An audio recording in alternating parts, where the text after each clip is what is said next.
आंदोलन महंगाई को लेकर है और उत्तराखंड विधानसभा चुनाव में केवल 1.5 साल बचे हैं, इसलिए अब जो भी राजनीतिक गतिविधियां हैं उन्हें विधानसभा चुनाव से जोड़कर देखा जाएगा। 1.5 साल तो बचे हैं, लेकिन सरकार के काम करने के लिए केवल 1 साल बचा है, क्योंकि 6 महीने पहले तो निर्वाचन आयोग सब कुछ अपने हाथ में ले लेता है। कांग्रेस को इसलिए भी उम्मीद है क्योंकि यहाँ अभी तक किसी भी दल की सरकार रिपीट नहीं हुई है।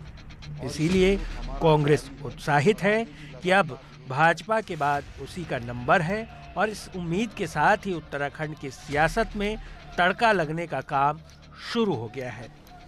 भाजपा की कोशिश होगी कि अभी तक रिपीट न होने के मिथक को तोड़ा जाए और कांग्रेस की दिक्कत यह है कि वो 2 मोर्चों पर जूझती नजर आएगी।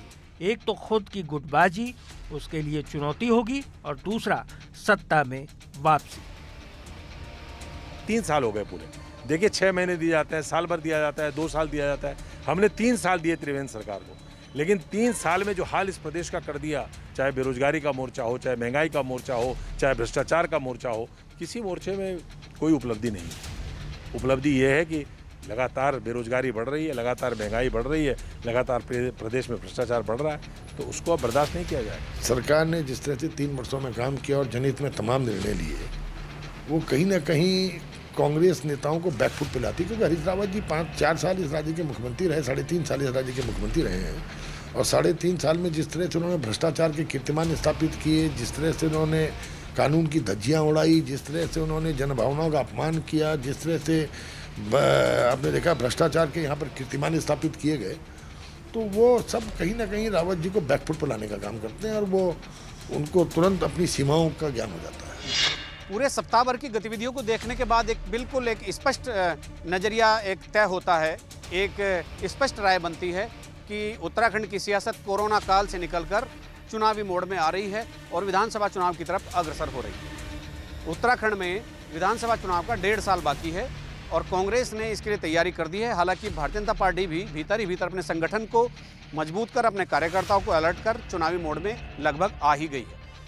1.5 साल इस लिहाज से है कि 1.5 साल बाद नई सरकार का गठन होगा, लेकिन कामकाज के लिहाज से हम 1 ही साल सरकार को दे सकते हैं, क्योंकि चुनाव से 6 महीने पहले निर्वाचन आयोग सारी मशीनरी को अपने कब्जे में ले लेता है।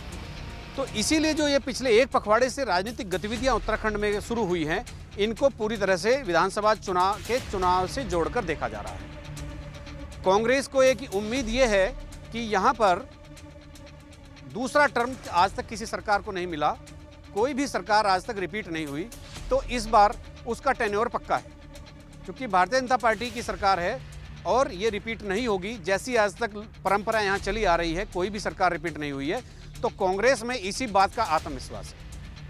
दूसरी तरफ विश्व की सबसे बड़ी पार्टी होने का दम भरने वाली भारतीय जनता पार्टी को भी कसौटी पर खरा उतरना पड़ेगा, और अगर वो रिपीट नहीं कर पाए और वो अपने कार्यकाल को अच्छा बताकर लोगों के, जनता के वोट नहीं ले पाए, तो ये एक फेलियर होगा और इसकी नींव अभी पड़ चुकी है।